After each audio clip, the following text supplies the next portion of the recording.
Maaari bang magsitayo ang lahat para sa ating panalangin? Opo, teacher. Maaari ba kitang tawagin para sa panalangin? Father, the Son, the Holy Spirit. Amen. O God Almighty, behold us thy loving. Mga bata, ano nga ang pangalan ng ating paaralan? Victoria Elementary School. Tama. Ngayon, dadako naman tayo sa silid-aralan. Ang silid-aralan Ang silid-aralan ay ay isang espasyo para sa pag-aaral, isang silid kung saan natuto ang mga bata ng iba't ibang mga bagay. Mga bata, sa tuwing tayo ay papasok ng paaralan, dito sa loob ng silid-aralan, dito tayo natututo. Dito si teacher tumuturo ng mga leksyon para sa ating pag-aaralan. Tama ba mga bata? Opo, teacher. Mga bata, ano ang nakikita ninyo sa larawan? Silid-aklatan, Tama. teacher. Ang silid-aklatan ay isang mahalagang bahagi ng isang paaralan sa silid-aralan. Tuwing kayo ay may takdang aralin or may kukunin sa libro, dito kayo tutungo sa silid-aklatan. Maliwanag ba mga bata? Opo, teacher.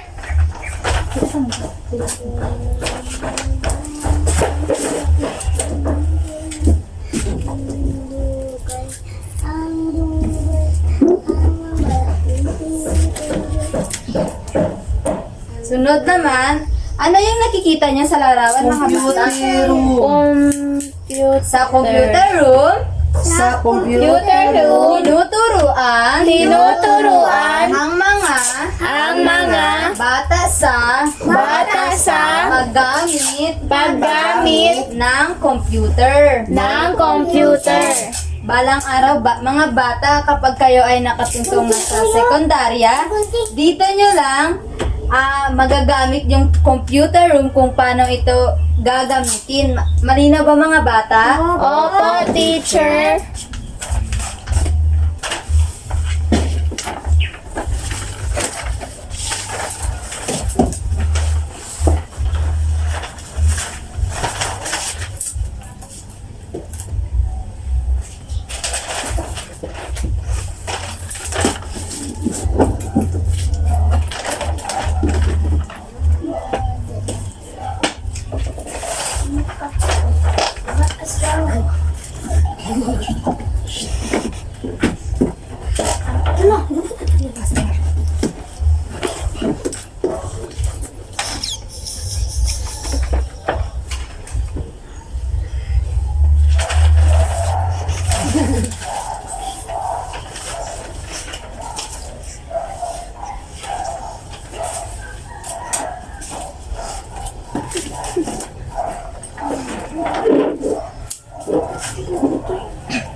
Mga bata, anong nakikita ninyo sa larawan? Klinik. Bata. Estudyante. Nurse! May sugat, teacher. Tama. Bakit kaya siya nasugatan? Nadapa. Nadulas? Kesa lawayon. Yan yung mangyayari sa mga batang makulit. Ang klinika ay nagbibigay ng ng paunang lunas ng paunang lunas sa mga guro at batang may sakit at nasugatan. Kaya kayo mga bata, huwag kayong malikot sa paaralan upang di kayo masugatan. Opo, Teacher ba mga bata? Opo, teacher! Tama, very good. Ngayon, dadako naman tayo sa... Ano yung nakikita ninyo sa larawan mga bata? Kantin. Kantin. Pumupunta ka sa kumakain. Tama. Ngayon, alamin natin ang kantin. Dito, nagtutungo Nagtutungo ang mga bata kapag recess at nagugutom ang mga bata. Kayo mga bata, pag nagugutom kayo, saan nga kayo ulit pupunta? Sa kantin. Ano ang nasa kantin? Pagkain. Tama. Sunod naman, ano na ito mga bata? Gymnasium. Dito, din sa gym, Din sa gym. Madalas ginagawa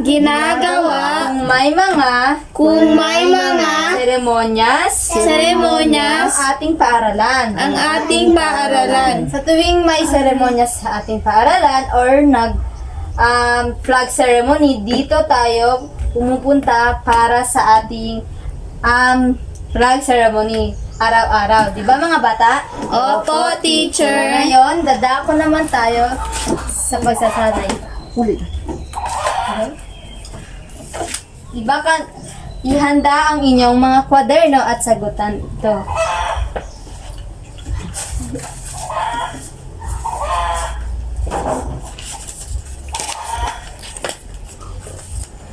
Tapos na ba mga bata? Opo, teacher. May bibigay si teacher na sobre at bubuin nyo lang ito sa loob ng sobre. Okay? Mga bata? Opo, teacher.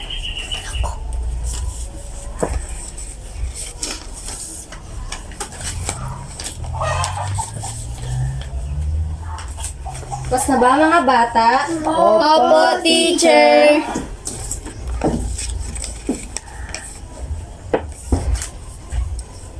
Maaari nyo nang ipasa. Pagbilang ko ng 3, dapat nasa akin na yung papel ninyo. Mali na ba mga bata? Opo, teacher. 1, 2, 3. Mga bata, kunin nyo na ang inyong mga kwaderno. At ito ang ating takdang aralin. Para sa inyong takdang aralin. Gumuhit ng iba't ibang larawan ng bagay na makikita sa loob ng at lagyan ng pangalan kung saang bahagi ng paaralan ito makikita idikit sa inyong kwaderno. At bukas, papasanin nyo ito kay teacher. Maliwanag ba mga bata? Opo, teacher.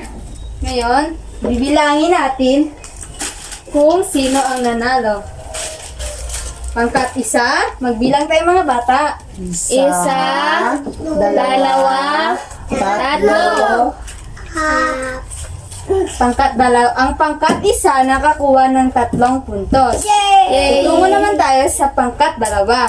1, 2, 3. Tay, walang nanalo at walang natalo. Lahat kayo ay makakuha ng gantimpala galing kay teacher. Yay! Ngayon mga bata, maaari bang magsitayo ang lahat? Opo, teacher.